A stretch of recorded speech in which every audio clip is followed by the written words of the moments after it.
மனிதானே மகத்தானவன், மனிதானே மகத்தானவன், மனிதானே மகத்தானவன். நண்பர்கள் அனைவருக்கும் வணக்கம். பதிவுக்கு போகிறதுக்கு முன்னாடி நம்ம சேனல் இது வரைக்கும் சப்ஸ்கிரைப் பண்ணலைன்னா சப்ஸ்கிரைப் பண்ணுங்க. தமிழகத்தில் திமுக என்ன செஞ்சிட்டு இருக்காங்கங்கிறது எல்லாருக்குமே தெரிஞ்ச விஷயம்தான். ஒரு 50 வருஷமா அவங்களுக்கு தெரிஞ்ச விஷயம் என்னன்னா, அவங்களுக்கு ஏதாவது ஒரு பிரச்சனை வந்துட்டான்னா அதை டைவெர்ட் பண்றதுக்குன்னே சில கூட்டணி கட்சிகள் கூடவே வச்சிருப்பாங்க, சில கிளைகள் வச்சிருப்பாங்கங்கிறத நம்ம போன பதிவிலே பேசியிருந்தோம். இன்னைக்கு சரி, எதிர்கட்சியா இருக்கிறவங்க இன்னைக்கு என்ன பேசணும்? மக்கள் சார்ந்த பிரச்சனை தான் பேசணும். குறிப்பா இன்னைக்கு எதிர்கட்சின்னா யாரு? பாஜக, அதிமுக, ரெண்டு கூட்டணின்னு நம்ம சொல்லலாம். இன்னைக்கு அதிமுகவும் பாஜகவுக்கும் உண்மையிலேயே மக்கள் சார்ந்த பிரச்சனை பேசிட்டு இருக்காங்களா? சரி, ஓகே. அதிமுக எடப்பாடி பழனிசாமி அவர்கள் மக்கள் சார்ந்த சில பிரச்சனைகளை பேசிட்டு இருக்கிறாரு. பிஜேபி என்ன பண்ணிட்டு இருக்காங்கங்கிற கேள்வி இந்த இடத்துல வருது. அது குறிப்பா மக்கள் நீங்க பதில் சொன்னா நல்லா இருக்கும்னு நினைக்கிறேன். அது இந்த கட்டத்துல அதிமுக மக்கள் சார்ந்த பிரச்சனை பேசிட்டு இருக்கும்போது அது எதிர்கொள்ள முடியலங்கும் போது திமுக தரப்புல சில அவங்களுக்கு கைவந்த கலை சில வச்சிருப்பாங்க, எப்படி டைவெர்ட் பண்ணணும். ஏன்னா மக்கள் சார்ந்த பிரச்சனை ஏதாவது திமுகவால ஏதாவது நடந்திருந்தான்னா அதை மக்களிடையே கொண்டு போய் சேர விடாம பாக்குறது தான் சில ஏஜென்ட்டுகள் இருப்பாங்க. இப்ப திருமாவளவன் எடுத்துக்கலாம், சொல்றாரு இந்த மாதிரி எம்ஜிஆர் குறித்து ஏதோ ஒன்று சொல்லிட்டாரு. இப்போ அதிமுக தரப்புல எல்லாமே எம்ஜிஆருக்கு ஆதரவா நிறைய குரல் கொடுத்துட்டு இருக்காங்க. எம்ஜிஆருக்கு அதிமுக தரப்புல மட்டும் இல்லை, எல்லாருமே கண்டிப்பா ஆதரவு கொடுத்து ஆகுவாங்க. ஏன்னா எம்ஜிஆருங்கிற ஒரு தலைவர் சும்மா வரலாறு பேசலாம், அண்ணா இல்லைன்னா திமுக அங்கிருந்து வந்தாரு, திராவிட கட்சின்னு நம்ம சொல்லலாம். ஆனா எல்லாம் தாண்டி இன்னைக்கு மக்கள் பார்க்கப்பட வேண்டிய விஷயம் என்னன்னா, மக்களால் உருவாக்குன தலைவர் தான் எம்ஜிஆர் அப்படின்னு நம்ம கவனிக்கலாம். அதோட வரலாறு அப்படிதான் நம்ம எடுத்துக்கணும். மக்களால் தேர்ந்தெடுக்கப்பட்ட தலைவர் தான் எம்ஜிஆர் அப்படின்னு நம்ம. ஏன்னா யாருமே இந்த அளவுக்கு மக்களால் கொண்டாடப்பட்ட தலைவர் இல்லை. அதாவது இதுக்கு முன்னாடி காமராஜர் இருந்தாரு, அதுக்கப்புறம் எம்ஜிஆர் இருந்தாரு, இதுல எந்த ஒரு மாற்று கருத்து இல்லை. சரி, இப்ப அதிமுக தரப்புல திமுக தரப்புல திருமாவளவன் அவர்கள் அதிமுக இந்த மாதிரி பார்ப்பனியத்தை உள்ள கொண்டு வந்துட்டாங்க அப்படின்னு ஒரு விஷயத்த சொல்லிட்டாருங்க. அப்போ இதுலயே முழு நேர பணியா அவங்களுக்கு பதில் சொல்றதுலயே போயிடுமே. இப்ப இதை தானே திமுக எதிர்பார்க்கறாங்க. அப்ப இந்த இடத்துல மக்கள் சார்ந்த மக்களுக்கு இருக்கிற பிரச்சனை எதுவுமே மக்களிடையே சேராது. இன்னைக்கு எதை பத்தி பேசிட்டு இருக்காங்க? இன்னைக்கு எல்லாமே எம்ஜிஆர் பத்தி இவங்க சொல்லிட்டாங்க, எம்ஜிஆர் அப்படி இல்லை இப்படி இல்லை, ஜெயலலிதா அவங்க பெரியவங்க இவங்க பெரியவங்க, இதுல தானே பாதி டைம் ஓடிடுது. இதை தானே திமுக எதிர்பார்த்துட்டு இருக்காங்க. அப்ப இந்த இடத்துல மக்களுக்கு உண்டான என்ன ஒரு பிரச்சனை ஆனாலும் அது வெளியிலேயே வராது இல்ல. அப்போ இதை தாண்டி இன்னொரு விஷயம் நடக்குது இங்க. அதே வைரமுத்து அவர்கள், கம்பருக்கு தெரியாதா? கம்பனுக்கு கம்பன் உண்மையிலேயே அப்பேற்பட்ட மகத்தான மனிதர், அந்த இறைவன் ராமபிரான் அவர் நல்லவர் ஆகும்போது தான் ஒரு கம்பராமாயணத்தையே உருவாக்குறாரு. அவர் எப்படி ராமரை பத்தி தவறா சொல்லிடுவாரு? அப்போ இந்த இடத்துல அதை ஒரு வைரமுத்து அவர்கள் சில விஷயத்த சொல்றாரு. இந்த மாதிரி ராமர் கெட்டவ அப்படின்ற மாதிரி ஒரு விஷயத்த சொல்றாரு, புத்தி சுவாதீனம் இல்லாதவர் அப்படின்னு சொல்லி. பார்த்துருப்பீங்க நீங்க எல்லாரும். அப்ப இதெல்லாம் பார்க்கும்போது முழு நேரம் நம்ம எல்லாம் என்ன தோணும்? கண்டிப்பா வைரமுத்துக்கு பதில் சொல்ல வேண்டிய கட்டாயத்துல இருப்போம். ஆமா, உண்மைதானே அப்படின்னு நம்ம சொல்லலாம். ஏதோ ஒன்று சொல்லிட்டு போயிடுவாரு, வரலாறு இல்லை நம்ம கடவுள் பத்தி தவறா சொல்லிட்டு போயிடுவாரு, பதில் சொல்லிதானே ஆகணும். ஆமா, சொல்லிதான் ஆகணும். இதுல ஒன்றும் மாற்று கருத்து இல்லை. ஆனா அப்போ இங்க மக்கள் சார்ந்த பிரச்சனை மறைக்கப்படுறதுக்காக தானே அதுவே அந்த நரேட்டிவ் செட் பண்றாங்க. அப்போ இதெல்லாம் யாருக்கு தெரியணும்னா மக்களுக்கு தான் தெரியணும். ஏன்னா இன்னைக்கு திமுகவுக்கு கைவந்த கலையே அதுதான். ஏன்னா நிறைய விஷயம் இன்னைக்கு நல்ல மகத்தான மனிதர்கள் பார்த்தாலே திமுகவுக்கு பிடிக்காதுதான், அது உண்மைதான். இப்போ எம்ஜிஆர் பார்த்தா எப்படி பிடிச்சிரும்? மக்கள் தலைவராச்சு. ஜெயலலிதாவும் அதே தான், மக்கள் தலைவராச்சு, எப்படி பிடிச்சிரும்? எல்லாம் எம்ஜிஆர் மாதிரி வரணும்னு சொல்லுவாங்க. ஆனா இதே வேற யாராவது வரணும் மாதிரி நான் வர்றேன் இல்லை வரணும் அப்படின்னு சொல்லுவாங்களா?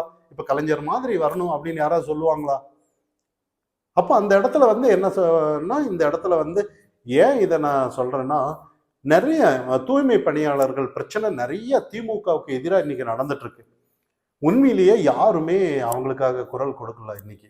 ஏன்னா அப்படி அடித்தட்டு மக்கள் இவங்களுக்கெல்லாம் கம்யூனிஸ்ட் நாங்க இருப்போம் அப்படின்னு சொல்லியிருப்பாங்க. ஏன்னா எதிர்க்கட்சியா இருக்கும்போது, இவங்க ஆளுங்கட்சியா இருக்கும்போது இல்ல, எதிர்க்கட்சியா இருக்கும்போது.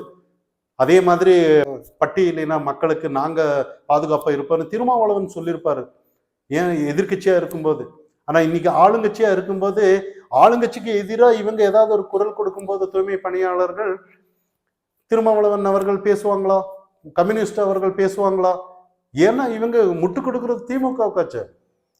அப்ப இந்த இடத்துல வந்து முழு நேர பணியா வந்து திமுகவை பாதுகாப்புக்காக சில குறுநில மன்னர்கள் அப்படின்னு நம்ம சொல்ல அங்கங்க உருவாக்கி வச்சிருப்பாங்க. அவங்களோட முழு நேர பணியும் இதுதான். அப்ப இங்க மக்கள் சார்ந்த விஷயம் வந்து எதுவுமே இங்க இந்த பிரச்சனையிலேயே மேலோட்டமா ஓடிறதுனால மக்களிடையே போய் சேர்றது இல்ல. எந்நேரம் பார்த்தாலும் அதாவது ராம இப்போ ராமரை பத்தி பேசிட்டாங்கன்னா அதை மீடியாவில் ஓட்டிட்டு இருப்பாங்க. அதே எம்ஜிஆர் பத்தி பேசுறாங்கன்னு அது முழு நேர பணியா ஓட்டிட்டு இருப்பாங்க. மீடியாவில் அதுதான் ஓடிட்டு இருக்கோம். அப்ப இன்னைக்கு மக்கள் சார்ந்த இன்னைக்கு மக்கள் மழையில 8 நாள் 10 நாளுக்கு மேல இன்னைக்கு வீதியில போராடிட்டு இருக்காங்க மழையோட. உண்மையிலேயே பரிதாபமான நிலை இன்னைக்கு தூய்மை பணியாளர்கள் உண்மையிலேயே ஏமாந்துருக்காங்க. ஏன்னா அவங்க வந்து போராடுறதுல நியாயம் இருக்கு. ஏன்னா நாங்க வந்தா பணி நிரந்தரமாக்குவோம், ஊதிய உயர்வு கொடுப்போம், நிறைய நலத்திட்டங்கள் எல்லாம் நாங்க செய்வோம் அப்படின்னு வாக்குறுதி கொடுத்துருக்காங்க. அதை நம்பி ஓட்டு போட்டிருக்காங்க. இன்னைக்கு கேட்கறதுல என்ன தவறு இருக்கு? இன்னைக்கு அதை செய்ய முடியாம பஞ்சாயத்து பேசினான்னா அவங்க கிட்டயே போய், அப்போ இந்த இடத்துல வந்து இதெல்லாம் உண்மையிலேயே அது பெரிய லெவல்ல மாற்றத்தை கொண்டு வரும். இன்னைக்கு திமுக வந்து கக்கூஸ்ல 1000 கோடி ஊழல் நடந்திருக்குன்னு சொல்லி கின்னஸ் ரெக்கார்டு அப்படின்னு சொல்லி மூத்த பத்திரிகையாளர் மணி அவர்கள் சொல்றாரு இன்னைக்கு. அப்ப இந்த அளவுக்கு பிரச்சனை நடந்துட்டு இருக்கும்போது அது மக்களிடையே வந்து சேர்ந்துட்டான்னா அது சேர விடாம பாக்குறது தான் திமுகவோட மெயின் அஜெண்டாவே. அதுதான். அதை வந்து பக்காவா பிளான் பண்ணி செஞ்சுட்டு இருக்காங்க. அதுக்கு வந்து இங்க இருக்கிற கட்சி இன்னைக்கு எதிர்கட்சி எல்லாம் அதுக்கு வந்து ஏதோ அவங்களும் உண்மையிலேயே ஏதோ ஒரு ஆதரவு கொடுத்த மாதிரி தான் நம்ம இந்த இடத்துல பார்க்கணும். எப்படின்னா அதுதான் அவங்க எதிர்பார்க்கறாங்க. இது நல்லா கூர்ந்து கவனிக்கணும். இவங்க வேற ஏதாவது ஒரு திசை திருப்பி வேற நரேட்டிவ் செட் பண்ணும்போது அதுக்கு பதில் கொடுத்துட்டு இருந்து டைம் வேஸ்ட் பண்ணி, அதாவது டைம் வேஸ்ட்ன்னு சொல்லல, ஏதோ ஒண்ணு பிரச்சனை மறைக்கப்படுறதுக்கு இவங்களும் ஒரு கூட துணையா ஆவாங்களான்ற ஒரு கேள்விதான் இங்க. அப்ப இது எப்படிதான் சாமர்த்தியமா உடைக்கணும் அப்படின்னா அப்படிப்பட்ட ஒரு மகத்தான எதிர்கட்சியா தான் யாராவது வரணும். இதுக்கு முன்னாடி எல்லாம் அண்ணாமலை அவர்கள் எல்லாம் எதிர்கட்சியா எப்படி செயல்பட்டாருன்னு நமக்கு தெரியும். ஏதாவது ஒரு சின்ன பிரச்சனை என்னன்னா மக்களிடையே போய் கொண்டு சேர்த்து விடுவாரு. ஏதாவது மும்மொழி கொள்கையானாலும் சரி, நிறைய விஷயத்துல மக்களிடையே போய் சேர்த்துறாரு. நிறைய விஷயம் மகளிர் எல்லாம் வச்சு நிறைய போராடினாரு. அப்ப அந்த மாதிரி இங்க எந்த ஒரு போராட்டமும் இல்லையே. மக்களுக்கான ஒரு பிரச்சனை, மக்களிடையே ஒரு பிரச்சனை மக்கள் கிட்ட போய் சேர்ற மாதிரி எந்த ஒரு போராட்டமும் இல்லையே.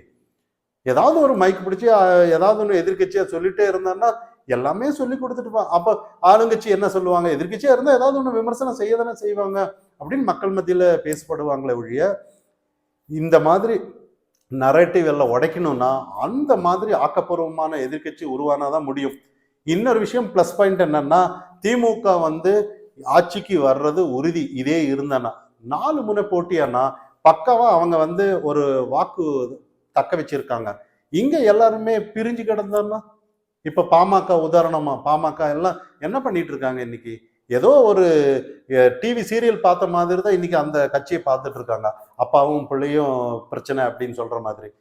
இது வந்து நல்லா யோசிச்சு பாருங்க. ஒரு வீட்டுல ஒரு நடக்கிற பிரச்சனை வந்து ஏன் கட்சிக்குள்ளார எடுத்துட்டு வர்றாங்கன்னு நம்ம கவனிக்கணுங்க. இப்ப கட்சி மீட்டிங்ல வந்து மேடையில எதுக்கு பேசணும்? மக்கள் சார்ந்த பிரச்சனையை தான் அந்த இடத்துல பேசியிருக்கணும்.